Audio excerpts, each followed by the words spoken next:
ಸ್ನೇಹಿತರೆ, ಎಷ್ಟು ಅದ್ಭುತವಾಗಿವೆ ಹಳಸಿನಣ್ಣು ಅಂತ. ತುಂಬ ಚೆನ್ನಾಗಿವೆ. ನಮ್ಮ ಹುಡುಗಿ ಹೇಮ ಅವ್ರ ಮನೆ ದೊಡ್ಡದೊಂದು ಹಳಸಿನಣ್ಣಿತ್ತು, ಕುಯ್ದು ಕೊಟ್ಟು ಕಳಿಸಿದ್ರು. ಅದನ್ನು ದೋಸೆ ಮಾಡೋಕ್ಕೆ ಅಂತ ನಾನು ತೆಗೆದು ಇಟ್ಕೊಂಡಿದ್ದೀನಿ. ಈಗ ಅವಳಿಗೂ ದೋಸೆ ಮಾಡು ಅಂತ ಹೇಳಿದೆ. ನನಗೆ ಗೊತ್ತಿಲ್ಲ ಆಂಟಿ, ಅದು ಹೆಂಗೆ ವೀಡಿಯೋ ಮಾಡಾಕಿ, ದೋಸೆ ಮಾಡೋದು ನನಗೆ ಗೊತ್ತಿಲ್ಲ, ನಾನು ಮಾಡಿಲ್ಲ ಯಾವಾಗಲೂ ಎಂದ್ಲು. ಅದಕ್ಕೆ ಅವಳಿಗೋಸ್ಕರ ನಾನು ವೀಡಿಯೋ ಮಾಡ್ತಾಯಿದ್ದೀನಿ. ನೀವು ಯಾರು ನೋಡಿಲ್ಲ ನನ್ನ ವೀಡಿಯೋವ ಅವರೆಲ್ಲ ನೋಡಿ ಮರಿದಂಗೆ. ಈಗ ನೋಡಿ, ಇಷ್ಟು ಹಳಸಿನಣ್ಣು ತೊಗೊಂಡಿದ್ದೀನಿ. ಇದು ಬೀಜ ತೆಗೆದು ಬಿಡಿಸ್ಕೋಬೇಕು. ಇದು ಮರದ ಮೇಗ್ಲ ಹಣ್ಣು ಕುಯ್ದಿಟ್ಟಿರೋದು ಇದು. ಇಲ್ಲಿ ನೋಡಿ, 1 ಕಪ್ ಅಕ್ಕಿ ತೊಗೊಂಡು ಒಂದು 3-4 ಸಲ ತೊಗೊಳೋದು ಇಟ್ಕೊಂಡಿದ್ದೀನಿ. ಊಟಕ್ಕಿ ಇದು, ನಾನು ಸೊಸೈಟಿ ಅಕ್ಕಿ ತೊಗೊಂಡಿಲ್ಲ, ಊಟಕ್ಕಿನೇ ತೊಗೊಂಡಿದ್ದೀನಿ. ಇದರಲ್ಲಿ 1 ಬಟ್ಲು ಅಕ್ಕಿ ತೊಗೊಂಡಿದ್ದೀನಿ. ಈಗ ಹಣ್ಣನ್ನು ಬೀಜ ತೆಗೆದುಬಿಟ್ಟು ಅದನ್ನು ಈ ಬಟ್ಲಲ್ಲೇ ಅಳತೆ ಮಾಡ್ಕೊಂಡು ಹಾಕ್ತೀನಿ. ಈಗ ಇದಕ್ಕೆ ನೀರು ಹಾಕ್ತೀನಿ, ಕುಡಿಯೋ ನೀರನ್ನೇ, ಫಿಲ್ಟ್ರ್ ನೀರನ್ನೇ ಹಾಕ್ತೀನಿ. ಇದು ನೆನೆಯಷ್ಟು ಅಕ್ಕಿ ನೀರು ಹಾಕ್ಬಿಟ್ಟು ಒಂದು 5-6 ಗಂಟೆ ನೆನೆಸ್ಕೊಂಬಿಡೋಣ. ಈಗ ಅಕ್ಕಿ ಹಳಸಿನಣ್ಣು ಎರಡುವೇ ಒಂದು 5-6 ಗಂಟೆ ನೆನಿಬೇಕು. ಈಗ ನೋಡಿ, ಇದ್ರೊಳಗೆ ಹಾಕಿದಿಷ್ಟು, ಅದರೊಳಗೇ ಹಣ್ಣು ಹಾಕ್ಬಿಡ್ತೀನಿ. ಎಲ್ಲ ತೆಗೆದು ಬೀಜ ತೆಗೆದುಬಿಟ್ಟು ಸಣ್ಣಕ್ಕೆ ಗೀಜ್ಬಿಟ್ಟು ಹಾಕ್ಬಿಡೋಣ. ಹೇಮ, ವಿಡಿಯೋ ಮಾಡ್ತಾಯಿದ್ದೀನಿ, ನನಗೆ ಗೊತ್ತಿಲ್ಲ ದೋಸೆ ಹುಯ್ಯೋಕ್ಕೆ ಎಂದೆಲ್ಲ. ಹೇಮ ನೋಡ್ಕೊ, ಹೇಮ ನೀನು ಮಾಡು ದೋಸೆ, ಮಕ್ಕಳಿಗೆಲ್ಲ ತುಂಬ ಚೆನ್ನಾಗಿರ್ತದೆ, ಮಕ್ಳಿಗೆ ಮಾಡಿಕೊಡು ಹೇಮ. ನಿಮ್ಮನೆ ಆವಾಗ ಹಣ್ಣು ತರ್ತಿ ಹಳಸಿನಣ್ಣು ತರ್ತಾ ಇರ್ತೀರಲ್ವ, ತಂದಾಗೆಲ್ಲ ಹಳಸಿನಣ್ಣು ದೋಸೆ ಮಾಡಿಕೊಡು, ಇಡ್ಲಿ ಮಾಡಿಕೊಡು, ಚೆನ್ನಾಗಿರ್ತದೆ. ತುಂಬ ಮಕ್ಕಳಿಗೆ ಇಷ್ಟ ಆಗುತ್ತೆ ತಿನ್ನೋಕ್ಕೆ. ಮಕ್ಕಳಿಗೆ ಒಂದೇ ಥರ ತಿನ್ನೋದಕ್ಕಿಂತ ಖಾರ ಚಟ್ನಿ ಮಾಡಿಬಿಟ್ಟು ಮಾಡಿಕೊಡು. ಅದಕ್ಕೆ ನಿನಗೋಸ್ಕರನೇ ವೀಡಿಯೋ ಮಾಡ್ತಾಯಿದ್ದೀನಿ. ಹೇಮ, ನೀವು ರಾತ್ರಿ ಹೇಳ್ದೆಲ್ಲ ನನಗೆ ಗೊತ್ತಿಲ್ಲ ಆಂಟಿ, ನೀವು ಮಾಡಿಕೊಡಿ, ಮಾಡಿ ತೋರಿಸಿ ಅಂದೆಲ್ಲ, ಅದಕ್ಕೆ ತೋರಿಸ್ತಾ ಇದ್ದೀನಿ. ನೋಡಿ, ಈ ಥರ ಹಿಂಗೆ ಸಣ್ಣ ಸಣ್ಣಗೆ ಗೀಜ್ಕೊತಾ ಇದ್ದೀನಿ. ಹಿಂಗೆ ಬೀಜ ತೆಗೆದುಬಿಟ್ಟು ಹಿಂಗೆ ಗೀಜ್ಕೊಂಡು ಅಳತೆ ಮಾಡ್ಕೊಂಡು ಹಾಕೋಣ. 1 ಕಪ್ ಅಕ್ಕಿ ಹಾಕಿದ್ದೀನಿ, 1.5 ಕಪ್ಪು ಹಣ್ಣು ಗೀಜ್ಕೊಂಡು ಹಾಕ್ತೀನಿ. ಈಗ ನಾನು ನೋಡಿ ಸ್ನೇಹಿತರೆ, ಈಗ 1 ಕಪ್ ಹಾಕ್ತಾಯಿದ್ದೀನಿ. ತುಂಬ ತುಂಬ್ಕೊಂಡಿದ್ದೀನಿ. 1 ಕಪ್ ಹಾಕ್ತಾಯಿದ್ದೀನಿ.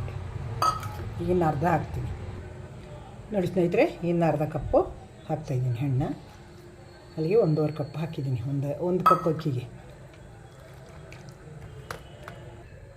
ನೋಡಿ ಸ್ನೇಹಿತರೆ, ಈಗ ಇಷ್ಟು ನೀರು ಹಾಕಿ ಹಳಸಿನಣ್ಣೆಲ್ಲ ಹಾಕಿ ಮಡಗಿದ್ದೀನಿ. ನೀರು ಬರೋವರೆಗೆ ಹಾಕಿದ್ದೀನಿ. ಈಗ ಒಂದು ತಟ್ಟೆ ಮುಚ್ಚಿ ಇಟ್ಬಿಟ್ಟು. ನೋಡಿ ಸ್ನೇಹಿತರೆ, ಹಳಸಿನಣ್ಣನ ದೋಸೆಗೆ ಅಕ್ಕಿ ಹಳಸಿನಣ್ಣು ನೆನೆಸಿದ್ನಲ್ಲ, ಎಷ್ಟು ಚೆನ್ನಾಗಿ ನೆಂದಿವೆ ನೋಡಿ. ಈಗ ಮಿಕ್ಸಿಗೆ ಹಾಕ್ಕೊಂಡು ರುಬ್ಕೊಂಬಿಡೋಣ. ಹಳಸಿನಣ್ಣು ಅಕ್ಕಿ ಎರಡನ್ನೂ ಮಿಕ್ಸ್ ಮಾಡಿಕೊಂಡು ಈ ಥರ ಹಾಕ್ಕೊಂಡು ಅದೇ ನೀರು ಹಾಕ್ಕೊಂಡು ರುಬ್ಕೊಳ್ಳೋಣ.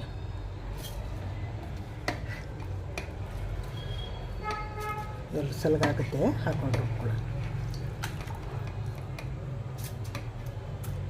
ಈಗ ನೋಡಿ, ಅದೇ ನೀರು ಹಾಕ್ಕೊಳ್ಳೋಣ. ಹಣ್ಣಿನ ರಸ ಎಲ್ಲ ಬಿಟ್ಟಿರುತ್ತೆ, ಚೆನ್ನಾಗಿರುತ್ತೆ. ನೋಡಿ ಸ್ನೇಹಿತರೆ, ತುಂಬ ನೈಸ್ಗೆ ರುಬ್ಕೋಬೇಕು. ರುಬ್ಕೊಂಡಿದ್ದೀನಿ. ಈ ಥರ ನೈಸ್ಗೆ ಇರಬೇಕು, ದೋಸೆ ಇಡ್ತಾರೆ.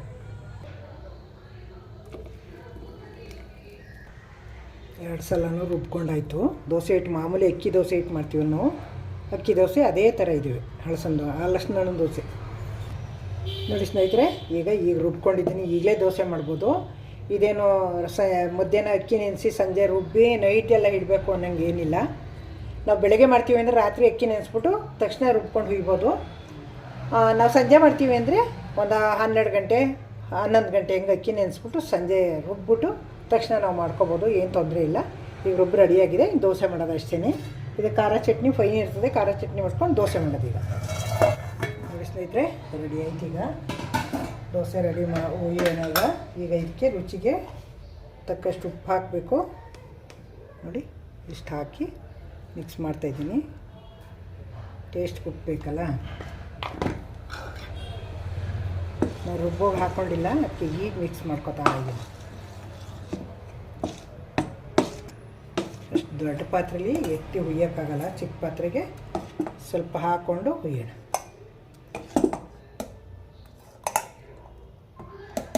ಇಷ್ಟು ಹಾಕ್ಕೊಂಡು ನೋಡಿ, ಇದಕ್ಕೆ ಇಷ್ಟು ಚುಟ್ಕಿ ಸೋಡಾ ಹಾಕೋತಾ ಇದ್ದೀನಿ. ಇನ್ಸ್ಟೇಟಾಗಿ ಹುಯ್ಯೋದಲ್ವಾ, ಹಾಗಾಗಿ ಒಂಚೂರು ಹಾಕಬೇಕು.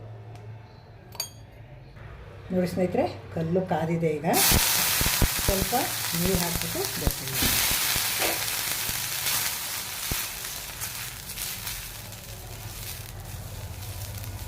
ಈ ಥರ ಮಾಡಿಬಿಟ್ಟು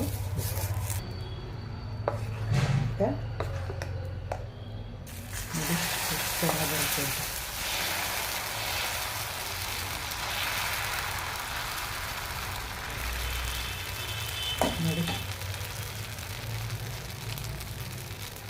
ನೋಡಿ ಸ್ನೇಹಿತರೆ ಎಷ್ಟು ಚೆನ್ನಾಗಿ ಬೆಂದಿದೆ. ಇದಕ್ಕೆ ಎಣ್ಣೆ ಬೆಣ್ಣೆ ತುಪ್ಪ ಏನು ಬೇಕಾದ್ರೂ ಹಾಕ್ಬೋದು. ನಾನು ಎಣ್ಣೆ ಹಾಕ್ತಾಯಿದ್ದೀನಿ, ಕೊಬ್ಬರಿ ಎಣ್ಣೆ ಹಾಕ್ತಾಯಿದ್ದೀನಿ. ಕಡಲೆಕಾಯಿ ಎಣ್ಣೆ ಕೊಬ್ಬರಿ ಎಣ್ಣೆ ಬಳಸೋದು. ಅದರಲ್ಲಿ ಯಾವ್ದು ಬೇಕಾದ್ರೂ ಹಾಕ್ಬೋದು ನಾವು. ನೋಡಿ ಎಷ್ಟು ಚೆನ್ನಾಗಿ ಬರ್ತಾಯಿದೆ ಅಂತ.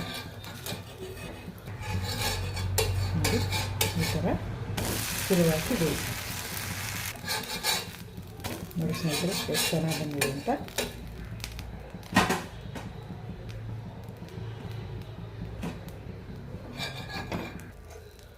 ಮತ್ತಿನ್ನೊಂದು ಹಾಕ್ತೀನಿ.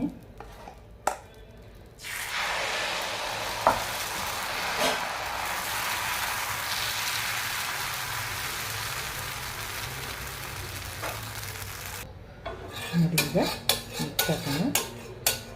ನೋಡಿ ಎಷ್ಟು ಚೆನ್ನಾಗಿ ಎಷ್ಟು ತೆಳ್ಳಗೆ ಬರ್ತಾಯಿದೆ ಅಂದರೆ ನೋಡಿ, ದೋಸೆ ಅರಳೆ ಹಾಕಿದ್ರೆ ದೋಸೆ ಅರಳೆ ಕಾಣಿಸುತ್ತೆ ಒಳಗೆ.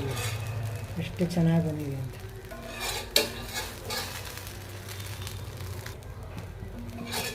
ಇದು ನೋಡಿ ಎಷ್ಟು ಚೆನ್ನಾಗಿ ಬಂದಿದೆ ಅಂತ.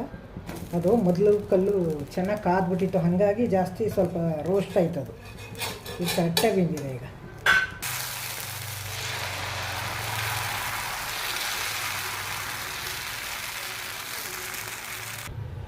ನೋಡಿ ಸ್ನೇಹಿತರೆ ಎಷ್ಟು ರೋಸ್ಟಾಗಿ ಬಿದ್ದಿದೆ ಅಂತ. ತುಂಬ ಚೆನ್ನಾಗಿ ಬಂದಿದೆ. ಈಗ ತಿರುವ ನೋಡಿ ಫುಲ್ ಕಲರ್ಫುಲ್ ಆಗಿದೆ. ನೋಡಿ ಸ್ನೇಹಿತರೆ ಹಲಸಿನಣ್ಣು ದೋಸೆ ರೆಡಿ ಆಯಿತು. ಸರ್ವ್ ಮಾಡ್ತೀನಿ ಈಗ. ನೋಡಿ ಎಷ್ಟು ತೆಳ್ಳಗಿವೆ ಅಂದರೆ ನೋಡಿ, ನೀವೇ ನೋಡಬೇಕು ಹೆಂಗೆ ಪೇಪರ್ ದೋಸೆ ಬಂದಂಗೆ ನೋಡಿ. ಹಲಸಿನಣ್ಣು ದೋಸೆ ಇನ್ಸ್ಟೆಂಟಾಗಿ ಎಷ್ಟು ಬೇಗ ಮಾಡ್ಕೊಬೋದು ನೋಡಿ. ನೋಡಿ ತುಂಬ ಚೆನ್ನಾಗಿ ಬಂದಿವೆ. ಇದಕ್ಕೆ ಖಾರ ಚಟ್ನಿ ನೋಡಿ. ಇದು ಹಲಸಿನಣ್ಣು ದೋಸೆ ಸ್ವೀಟ್ ಆಗಿರ್ತದಲ್ಲ, ಅದಕ್ಕೆ ಇದು ಖಾರ ಚಟ್ನಿ ಹಾಕ್ಕೊಂಡು ತಿಂದರೆ ತುಂಬ ಟೇಸ್ಟಿಯಾಗಿರ್ತದೆ. ಇದು ಖಾರಕ್ಕೂ ಸ್ವೀಟ್ಗೂ ತುಂಬ ಅದ್ಭುತವಾಗಿರ್ತದೆ. ಈಗ ನೋಡಿ ಹಲಸಿನಣ್ಣು ದೋಸೆ ಮಾಡೋದು ನೋಡಿದ್ರಿ ಅಲ್ವಾ, ಹೆಂಗೆ ಎಷ್ಟು ಈಸಿಯಾಗಿ ಮಾಡ್ಬೋದು ಅಂತ. ಸುಮ್ಮನೆ ಬರೀ ಹಲಸಿನಣ್ಣು ತಿಂದು ತಿಂದು ಬೇಜಾರಾಗುತ್ತೆ. ಪಾಯಸ ಮಾಡ್ಬೋದು, ಹಲಸಿನಣ್ಣು ಇಡ್ಲಿ ಮಾಡ್ಬೋದು, ಕಡುಬನ್ನ ದೋಸೆ ಮಾಡ್ಬೋದು. ಎಷ್ಟು ಚೆನ್ನಾಗಿ ಬಂದಿವೆ ನೋಡಿ. ಒಳ್ಳೆ ಪೇಪರ್ ದೋಸೆ ಬಂದಂಗೆ ಬಂದಿವೆ. ಮಾಡ್ತಿರಲ್ವ ಹಿಂಗೆ ಮಾಡಿ ನೆನೆಸ್ಬಿಟ್ಟು ಇನ್ಸ್ಟೆಂಟಾಗಿ ಮಾಡ್ಬೋದು ಅಷ್ಟೇ. ಏನು ನೆನೆಸ್ಬೇಕು ಕಾಯಬೇಕು ಅನ್ನೋ ಅವಶ್ಯಕತೆ ಇಲ್ಲ. ನೋಡಿದ್ರಿ ಅಲ್ವಾ. ಲೈಕು ಕಮೆಂಟು ಶೇರು ಮರಿಬೇಡಿ ಮಾಡಿ. Thank you. ಇನ್ನೊಂದು ಸೂಪರ್ ವಿಡಿಯೋನ ಜೊತೆಗೆ ಬರ್ತೀನಿ. ಇನ್ನೊಂದು ಸೂಪರ್ ವಿಡಿಯೋ ತೊಗೊಂಡ್ಬರ್ತೀನಿ.